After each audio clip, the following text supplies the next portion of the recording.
Hey everyone, welcome to Matrix Money Talks. We got CCM and FF with us right now. How you doing, guys? Good. Good Doing stuff. well. Good stuff. And we have a special guest, Deepernaut's here, and we're gonna be talking all things Deepernaut. Hey How's that guys, going? How you doing? I'm back. Yeah, good. Thanks. Welcome back. Thanks. Welcome back. So, how is everything going on with you? You and your project, your website. You got a lot going on your side. Yeah. So I basically retraded personally. I've got a different job going on. I'm trying to get that off the ground and get that all sorted. The YouTube channel has been going fine. It's quieting down a little bit, but once this is all finished, then I'll be back on top. Yeah. In regards to videos, but I still do the updates and things. So yeah, it's good. Yeah, I Really regularly busy, watch your. I've watched your updates regularly for Deepernaut, have and you? everything's deeper. So Good. thanks for keeping us in the loop. I did have a question because I saw a few things about the Pico. Is that end of life now? Is that like now discontinued for It is. everybody? Once they are sold, they are sold. That is it. They're completely gone, never to return. So you'll Uh, probably have to Never get to return. yeah, never I to saw return. some tweets about that. I just wasn't sure if that was a North America thing or worldwide. No, that's going to be worldwide, and I think in North America they've sold out already. I think. Wow. Oh, Yeah. So yeah, it's good. It's good. I mean, the Pico was okay, but It it was wasn't okay. brilliant. Yeah. The Air I think is way better. Oh, okay. I haven't I used mean, the Air yet. Right now, the yeah, Pico is definitely my number one device for traveling and everything. yeah, absolutely. Okay. I mean, it's still great. I mean, the whole DPN will work with it forever. It's just, Yeah. They got rid of it, and now we've got the Air, got the Mini, Okay. and the Lite, which isn't out yet, but that's going to be out at some point soon. So, the main difference between what is the main difference between the Pico and the Air? The Ethernet ports. So basically, the Air. I've got one here actually. So, see if I can get this camera right. So the Air there, it's basically got everything built in. So the antennas are built in, and you've got a Type C port. Yeah. Now the Type C port, it's really weird.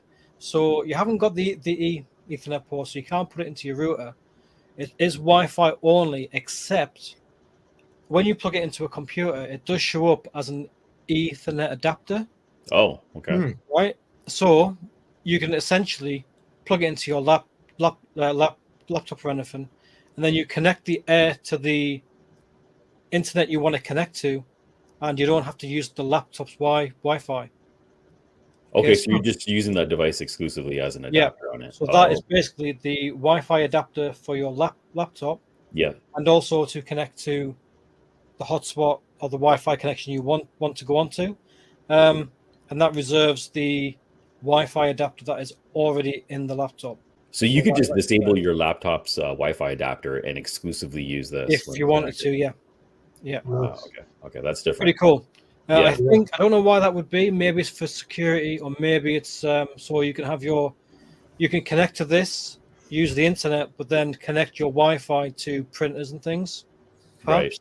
Something local. So your printer doesn't go through the DPN. I'm not really sure. Okay. But yeah, it's really cool. I've got loads of these. How's the heat on that? Because I have a Pico and I have several Picos that are lined up on my farm. They overheat all the time. I'm rebooting. I just rebooted one today just because it went offline for, I'm not really sure why. Yeah. I'm assuming heat is one of the contributing factors. I don't think it's supposed to be on 24/7, but mine is. Technically, no, it's not.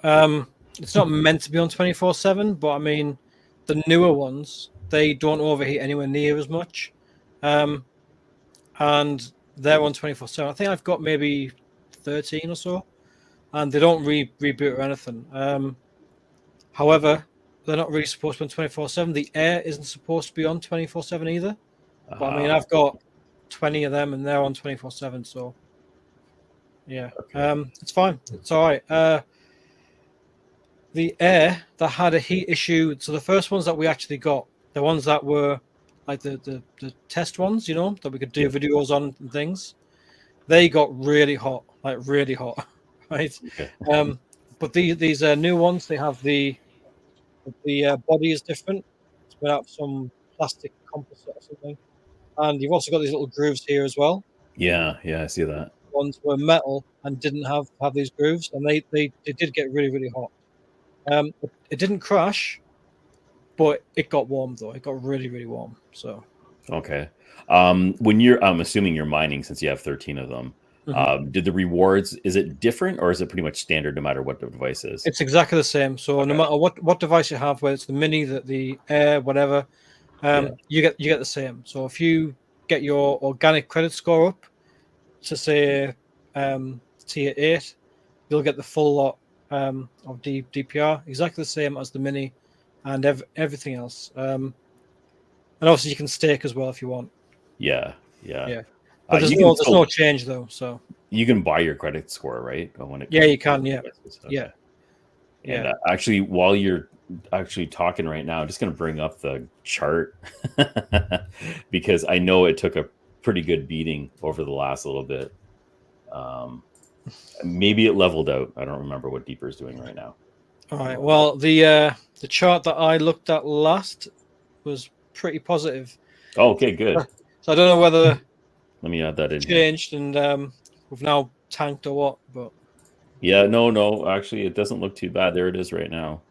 001683. That is a 1 month chart right over here, and I'll just do 3 months. Give us a better clue. Yeah, so that's when I saw it drop a bit, but it looks like it's somewhat leveled out. Yeah. I'm not really sure why. There's nothing really in the pipeline other than Eric Ma's been going to a lot of shows to try and spread the word. I do have some updates as well for this, but it's kind of positive. It's not 100% positive, so we'll see how that price kind of holds up, I think. Okay, all right. Updates. Okay. Nice. Updates are always good. Yeah. Well, we hope. I mean, to be fair, I think it's the right move. You know, they do have to make some tough calls, and I think what they're doing is kind of right. Russell, who's in charge of the whole jobby, he's quite smart, so he knows his stuff. All right, so there's updates that are coming or updates that have already been announced? Updates that I have now that haven't really been announced entirely. Is it something you can share with us, or is it? No, yeah. I actually approached Eric and I said, "Look, I'm going on this podcast. Yeah. Can you get me some like updates about the whole project?" And he goes, "Yeah," and he sent me a few. Oh, nice. Nothing major. Okay. So the biggest thing from this list he's given me, I would say that there's going to be a subsidiary made within the EU. So there'll be another company that will obviously deal with the whole EU aspect. Yeah. For those who don't know, shipping to and from the EU from outside of the EU is a massive pain. Oh, really? Yeah, it's a massive nightmare because the UK has left the EU. Technically, all right. Sending stuff to the EU and from the EU is quite hard. It's actually easier to buy stuff from Japan, China, and stuff than to actually get it from the EU. God! Wow. Because the paperwork is crazy. Is it like duty restrictions, or what really is? Yeah, it is. Yeah, so basically, when we were inside the EU, we had like a freedom of movement, and you could move wherever you wanted to. You could cross the border, no passports, nothing. It was just you go. That also included goods as well. So you could buy something for £1,000 in France, and just drive it back to the UK. There'd be no taxes or anything. It's perfectly fine. Yeah. When the UK left, then obviously and they made a massive mess of it. That created a huge amount of like paperwork, different registration numbers you have to have as a private person, and you're like, I haven't got it. You had to get tariff codes and things. It's an absolute ball ache. Sounds like a nightmare. Yeah, it is. If you buy something from say AliExpress, comes from China, it's done. You pay the import tax when you buy it from them. It just arrives to your door. You know, it's easier to buy something from China than what it is to buy something from France. Oh, that's too bad. That's you too know? bad. You can't even drive over to France and throw it in your trunk and drive it back. I guess you just still have to fill out the paperwork and everything. Technically, yes, you would. Yeah. I mean, you'd probably not get searched. Yeah. And if they did, they say, "What's this?" You can say, "Well, it's mine from my house in the UK. Yeah, you can say So whatever you need I've to already say. paid the tax on it in the UK, so leave me alone. Yeah. Prove it, But yeah, it's an absolute nightmare. So that's probably the biggest update that we've got. So we've got the AI integration on the back end. So Oh, the back okay. end platform, it's going to be used to generate sales. It doesn't really affect us apart from node counts. So the amount of nodes will go up because the more sales we get, the more people have nodes. And obviously the whole deepen as well. We need nodes to create this Web3 infrastructure Yeah. and to get all the information processed and sell that to corporate clients. App refactoring, which I don't know what that means, but it's working on the app, I believe. Okay. So they basically say that the process has taken most of the resources from them because they're trying to get the app ready for launch. Now, for those of you who don't know, you can actually download the app right now to your Mac, iPhone, Windows computer, Android, all that. And it is really, really good. It works fantastically. It's very, very quick. And it's free as well. I think, let me just pull it up here. This is the app, right? I think I've been That's here the page before. to download the files from, yeah. Yeah. So pretty much compatible with every device that you can think of, right? If you have Pretty much, yeah. Yeah. And that is going to be so they're aiming to get it onto the actual app stores themselves. So you'll be able to go to the App Store in Apple or Google Play, whatever it is, and download it to your phone. And it's going to be officially supported. And in the back end, there's going to be a burn as well for DPR. So that's going to be really cool. We've been waiting for this app for a very long time. Yeah. So the DPN app right now is completely free for anybody that uses it, or do they have to use? What is the plan with it? Because I remember originally you were supposed to use DPR to purchase time or whatever session with Yeah. the app. Okay, so basically, from what I understand now, the pricing plan is it's free for now because it's in test. Okay. When it gets released, you'll get a free trial, maybe it's 7 days or so, something like that. After the 7-day trial, you can then purchase a subscription with your credit card. And what that'll cause is the money from your credit card payments. Let's just say it's 10 bucks. Okay, that will then purchase DPR, which most of it is burnt, converted into EZC, which is like an in-app credit. Okay. And then that is used for the so basically you'll buy EZC, and that'll pay for the subscription. But in the back end, DPR will be burned to generate that. So it's a burn mechanism. Deeper will obviously make money from that app as well. So not all of it is going to be burned. They're going to pocket some of it, but Yeah. that's fine. It's a they're there business. to make money. Yeah. For people who already have a device, so if you have a Pico Air Mini, it's free for you guys because you can bind your device to your personal account for the DPN app. So you will then get that for free because you own the device at home. You get the DPN app for free.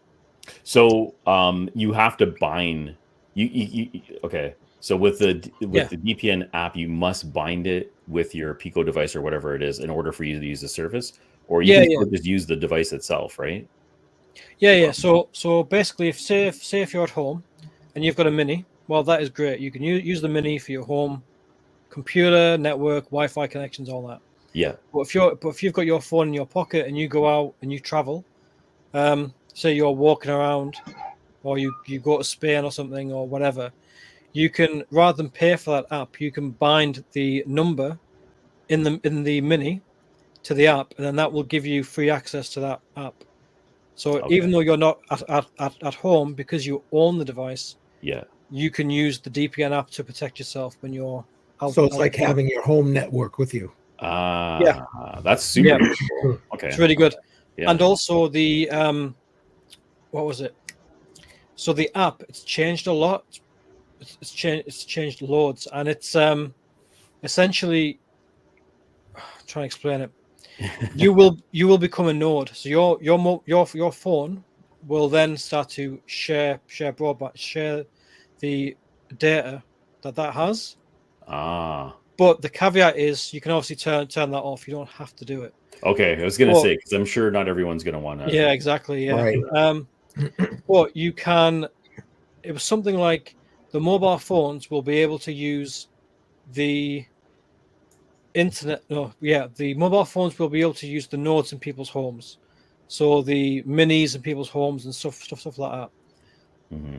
But the mobile devices that share, only mobile phones will be able to use that.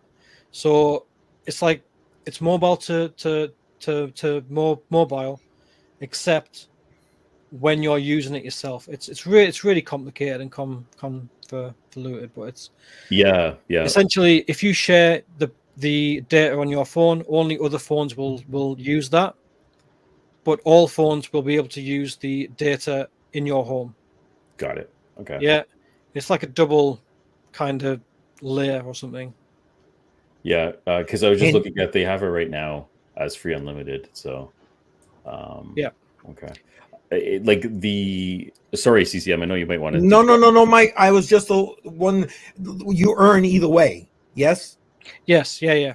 Okay. So if you're sat in your home and you've got your mini on and you know you share like data, it's perfectly fine. The mobile phones, I don't know if you'll earn with those. I would imagine you would. I mean, there must be some kind of carrot to do that. Yeah, I don't know. We'll have to just wait and see. They've updated it a hell of a lot. Thank you. In fact, have I got? Is there bandwidth restrictions when you're using the app versus the hardware device? Because I know with the hardware device itself, it seems like there is very little restriction on how much bandwidth you're using. I wasn't sure if it's the same with the app. So no, there's not. So basically, the actual traffic limit is set on the device itself. So your mini in your home, you can choose how much you want to share. So how much information you want to share, how fast you want to give people the broadband connection. It is capped at a minimum of 20 megs, so you can't turn it down lower than that, and that just keeps everything quick, because before it used to be a case where people would turn it down to 1 megabit per second, and like nobody can use that in 2024, Yeah, I mean, if you just want to make me full screen, if you can you make me full screen? Yep. So is that going to work? Yeah, so that's the app now. Okay. It's a bit out of focus, light, but yeah, I can sort of see that. Yeah, and it looks. I mean, it looks brilliant. Oh, that was better there. No, doesn't matter. But yeah, the app itself works really well, and it's gorgeous as well, and it should be almost finished. I mean, they've been saying that for a long time. But every so often, I get a ping and it goes, "We've updated the app," and then it updates my phone, and I'll look through it and I try and find what's changed, and it is amazing now. It is really, really good. If you haven't already, download it to your computer and then just have a play with it on the computer itself. It's great. The app relocate is on there as well. So if you want to switch your Netflix to whatever, the US or France or something, you can. And also, I heard that Australia, it's illegal for YouTube to show you ads. You got to opt in or something. Oh, no kidding. Which means if you change your app relocator for YouTube to Australia, will you be ad free? It's basically like the premium service, right? If you're exactly. So that might be a way forward, because the YouTube, I did a video on how to get premium for like £2 a month or something, and it works really, really well. But they've started to kind of fight back on it a bit, and a few people have said, "Oh, I got an email saying that my subscription is going to get cancelled." Because they know I'm using a VPN or DPN, or they don't think I'm where I said I am. So that could be a really good way around, so you can kind of just change your location to Australia, and you've basically got it. That's interesting. I didn't even know that. And they can't do anything about it. So like I've noticed, because I logged into my device, I think last week, there was a lot of interface changes with the Pico device itself. a lot more intuitive. So if you're using an app like Netflix or the NBA or HBO, it's easier to select the app that you're using and the country that you wanted to go through. So yeah, definitely seems much easier. Those little tweaks seem nice. I'm hoping for big things with Deeper because it's one of the very first projects that I got into for Deepin. I wasn't even called Deepin when I first got into it, but right.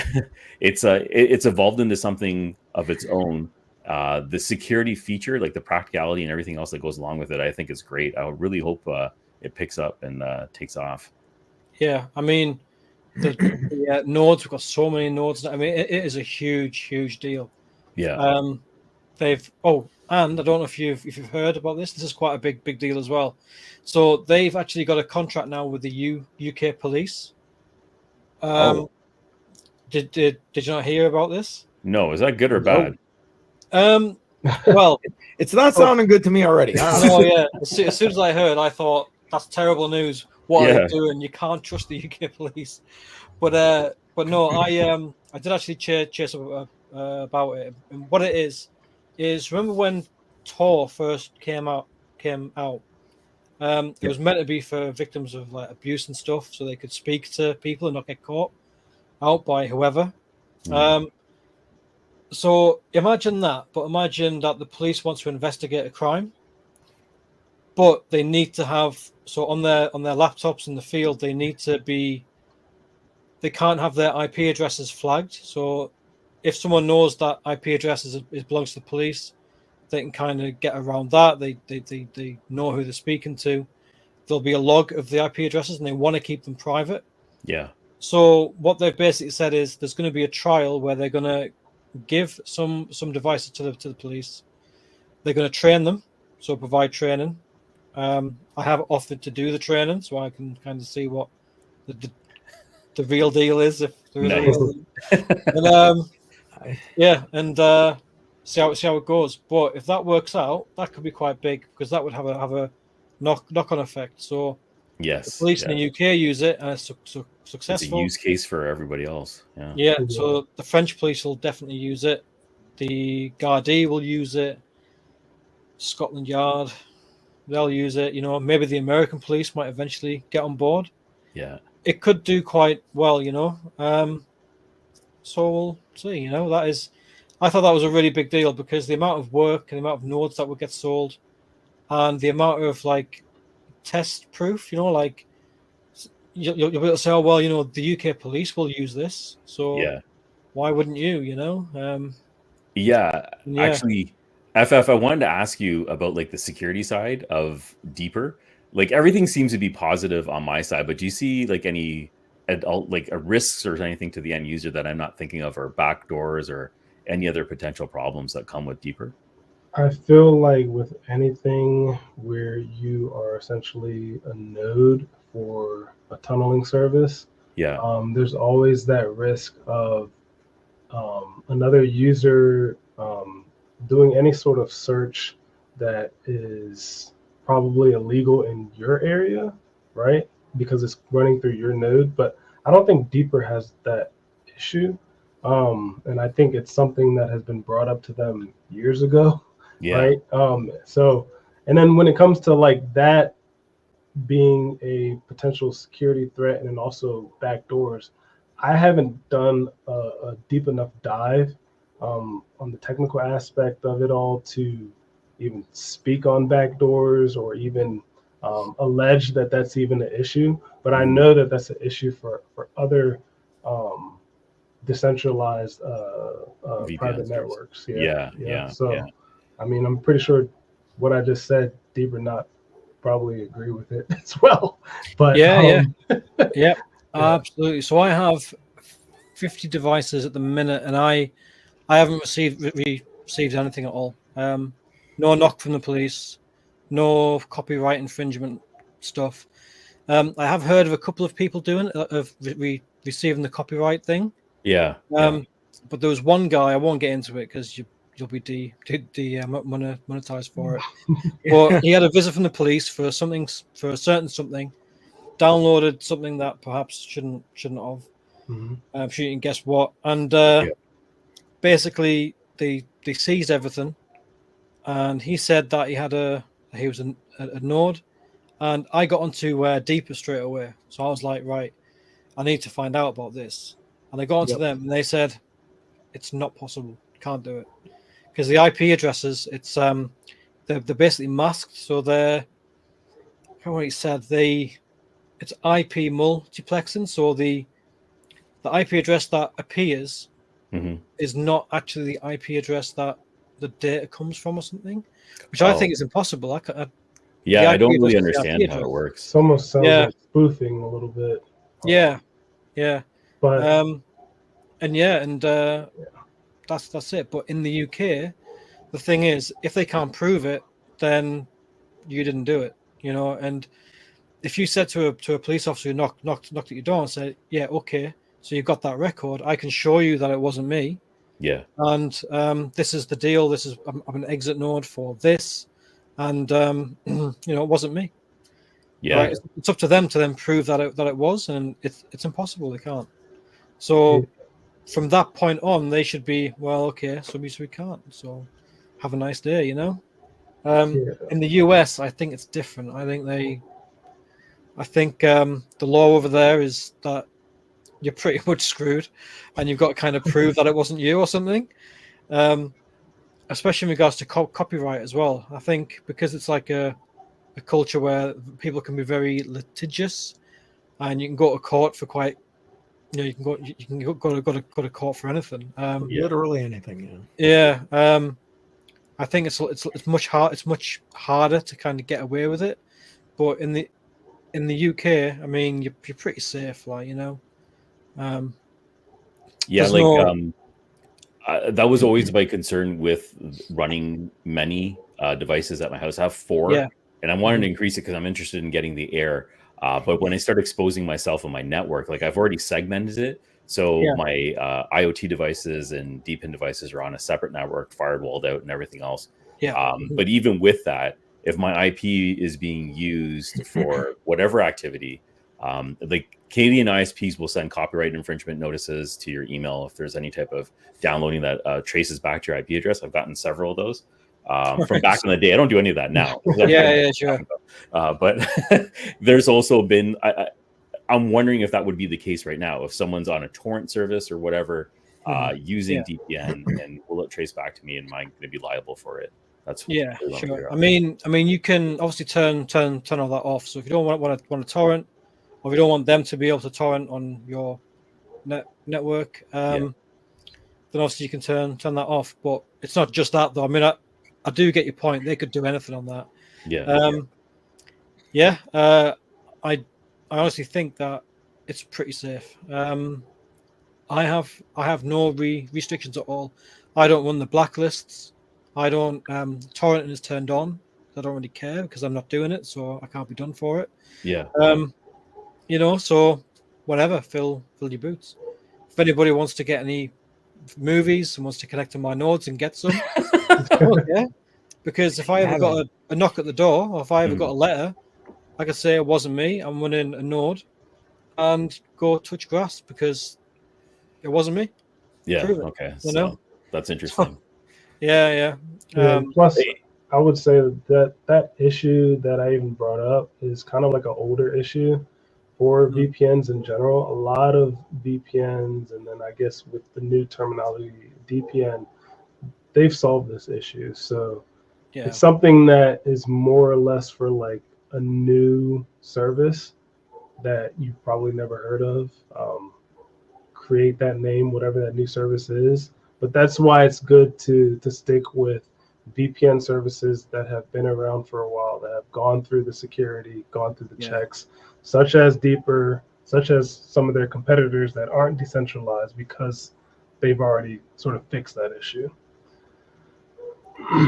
I always have my paranoid cap on when it comes to any type of services, right? So even though I trust it, I never fully trust it. There's always something in the back of my head wondering, am I exposed in some other way that I'm not thinking? Well, with being paranoid, there are things that you can do if you want to actually dive into the network traffic. And you're already skilled enough if you're creating a VLAN for your stuff, even though ultimately it still has to run through your ISP. So if anything does happen, they would know anyway. So it doesn't matter if you're VLAN that stuff off. Yeah. But what you could do is, set up Wireshark, right? Which is a free tool. And then just look at the packets, see what IP they're coming from, see what IPs are returned, right?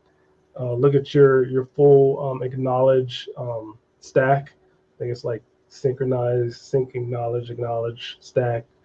Just very, very basic IT stuff. But you can check and see if Deeper is doing what it says it's doing. Yeah. And verify it like literally tonight and create a video and have a whole bunch of views. But you can do that stuff like now. Okay. Yeah, because that's interesting. My plan was, if I had enough Deeper devices and the income of it was reasonable enough to pay for an internet connection, I would dedicate its own internet service just for a farm and let it pay for the service itself, as well as run all the traffic through it. So I wouldn't even have to worry about my personal network being touched at all. But that's not the case right now. The charts defeating the purpose right now, but hopefully eventually. Yeah, if the price, I jumped in when it was 10 cents a token. If it was back to 10 cents, I'd be. Oh, you're flying. Yeah, I'd be done. Yeah. So anyway, so other updates. The hardware wallet. The interface is all finished. We'll make sure everything works between the app and the back end.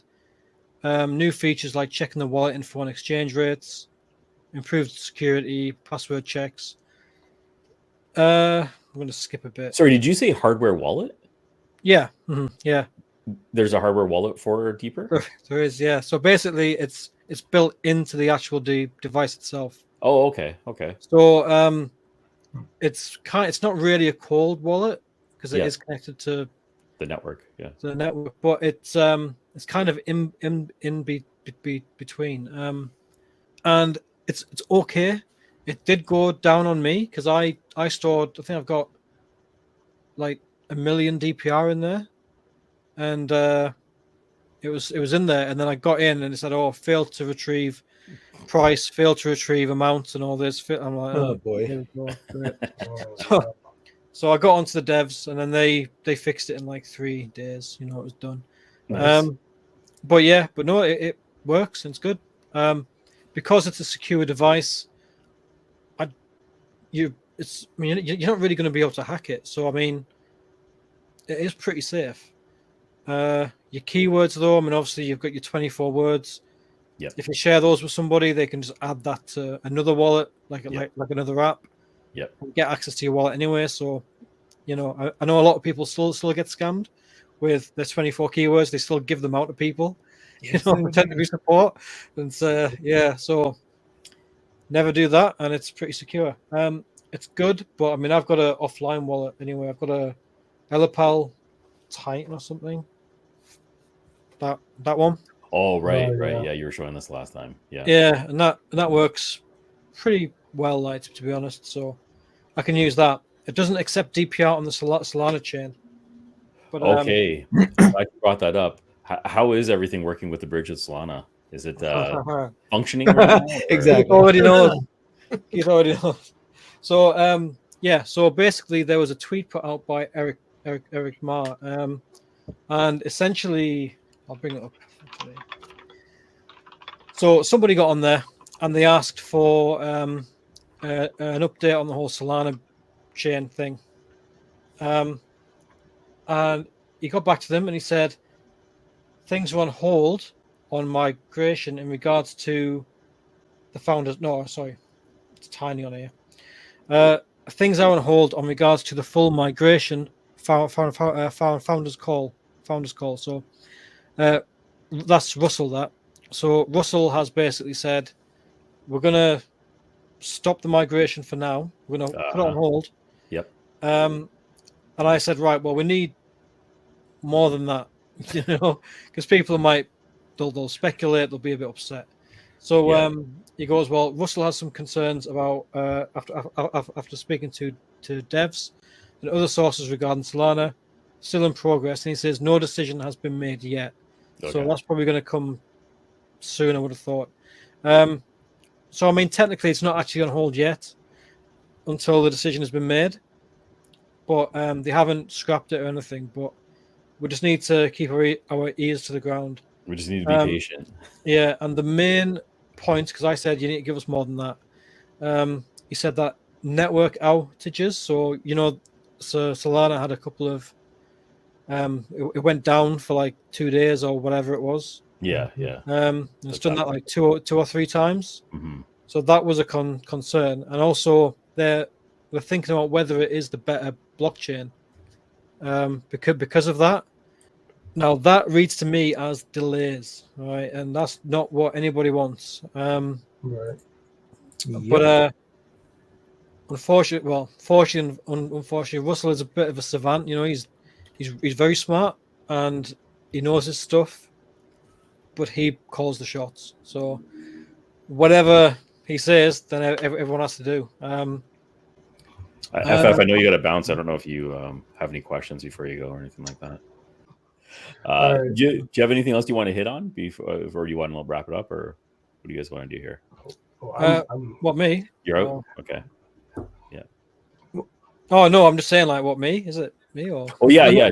Did you have anything else that you wanted to touch up on? On the whole deeper side, not really. The UK police thing was quite big news. And I actually got in touch with Eric. I think I might have said this as well. And I got an assurance from him that, it's just, they're not going to try and reverse engineer anything. Mm-hmm. They're just going to, it's purely for work. And he also said it's impossible. Even if they give the device to the police and they reverse engineer it, they still can't get the information from the network itself. Yeah. So that is pretty good. I don't know how. They obviously know how. Saying, Yeah, I'm not smart enough to know that either. So yeah, I mean, the UK police, they kind of act a bit dumb, but you never know if they I've really seen are. some things on Twitter that surprised me. So I don't know if it's sensationalized or if it's real, but it definitely seems. It's probably real. It's probably real. Wow. Yeah. Well, that's bad. But anyway. Yeah, just people voicing their opinions, getting arrested and stuff like that. A lot of that stuff really shocks me. Just for speaking, basically, right? So I mean, we have a lot of. I mean, there's quite a few people who they'll say something online, and they'll get a visit, and that's like they say, "Oh yeah, I want to check your thinking and all this." Like, it's like, well, I left a comment on Facebook. Why are the police here? Yeah, it doesn't matter what I said. But turns out you can say something and get, that can actually be legal now. So wow, okay, yeah. Has that ever been an issue for you? All the time. They've just left. Oh, no. Okay. No. I think I've been in Facebook jail maybe 3 times. But nothing really that bad. I mean, it's pretty easy to get into Facebook jail. Yeah. Okay. Yeah. I've never had the police here though. Okay, that's really what I'm interested in. If that's ever happened, exactly. It wouldn't go down well. Put it that way. No, I know Canada sort of follows suit with some of the things that happened over there. So I'm wondering if we're on the same path over here. Trudeau's changing some of the laws when it comes to privacy and user content. Yeah. I know. I think was it the newspaper of Canada or something? They have a Facebook page and it says you're not allowed to view it or something. It's like it's a news organization. Yeah. From Canada, and in Canada, you can't view it. It's banned from getting viewed. Oh, I'm surprised about that one. I haven't heard that yet. Yeah. So that's pretty crazy. You had the whole trucker protest as well. Yeah. Where they were writing off people's bank accounts if they donated to it. I mean, that's pretty bad. It is. Also, we have Rumble, right? Rumble is a streaming service that's out of Canada, and they're pretty liberal with their content and everything else that they're providing. So I'm curious to see what happens if there's going to be anything implemented to restrict them from what they're broadcasting in. And I know their home base, I believe, is in Toronto. So wondering if that's going to be an issue. I would imagine probably, yeah. But because you've got the DPN, it's fine. Doesn't matter for you.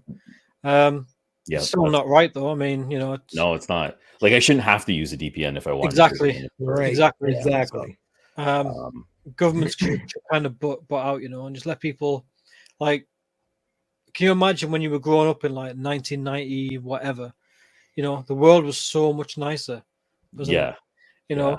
People said good morning on the street, and the policeman would shout at you for nicking a jelly sweet off the out of the shop, and it was just nobody cared. You could make fun of somebody, and it didn't. And it was all funny. It was all fine. Yeah. No one cared. It was all right. It was funny. But now you're just screwed. If I could time travel, I think I would be in disbelief if I saw what we're in right now from where we were in the 90s, like complete night and day.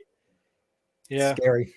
It is, but well, hopefully things like the whole deep in Web3 space will kind of not unravel it, but it will kind of allow us to live just below the surface, So we'll be underground a little bit. So when everybody's saying the same thing on Facebook because that's what they expect you to say, and we're just there slating everybody because we have a DPN and we can just do that because we're like the free people.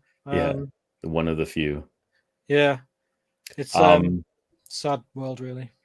I was going to ask just one other question because I know you're heavily into Deeper, but is there other projects that you're exploring right now that are interesting to you, or anything cutting edge that you've seen on your plate lately? Yeah, so I don't really have much time, really. Deeper is obviously the biggie. Hive Mapper, I'm waiting on my bees at the minute. I've got 2 bees that are coming. They haven't been dispatched yet, but I've pre-ordered them ages ago. I canceled mine because it was like almost a year since I ordered it. Yeah. I just gave up on it. And almost a lot of the mapping's been done. That's the only problem I see right now. Yeah, I mean, I remember when it first came out, I think I made in total about £8,000. Yeah, you crushed it. Which was great because I obviously drive for a job. So I was doing like 9 hours worth of driving a day, and I was getting so much money from it. Yeah. And now it's gone from making maybe £500 a week down to £45 a week, which is still okay. That's not too bad, but it's not as good as it was. No, and that's going to happen, right? The more users that jump on board, profitability is always going to drop. But so Hive Mapper was a big one for you as well. That's interesting. That's good. I'm also into. I kind of jumped into a project called Earth 2 years ago, many years ago. If you can pull it up, I don't know if you kind of know. It's earth2.io. Okay. I'm not advertising for Earth 2, by the way, but it's a really cool project though, and this looks like it. It got a lot of. So basically, it got a lot of. When it first started, you could only buy tiles on the Earth, so it's like a metaverse project. And it got a lot of flack. People saying it was a scam and all this. Well, I actually bought land, and I bought a reasonable amount. They have their own crypto now, and Earth 2 V1, which is the actual game itself, is coming out to testers very, very soon, and it's phenomenal. So the whole world can renders at the same time, the entire planet, right? And so you can jump from, say, Washington DC to I don't know, Manchester, and there's no loading screen. It literally zooms out and then zooms in. Oh, wow! The detail is amazing. Wow. It's really, really good.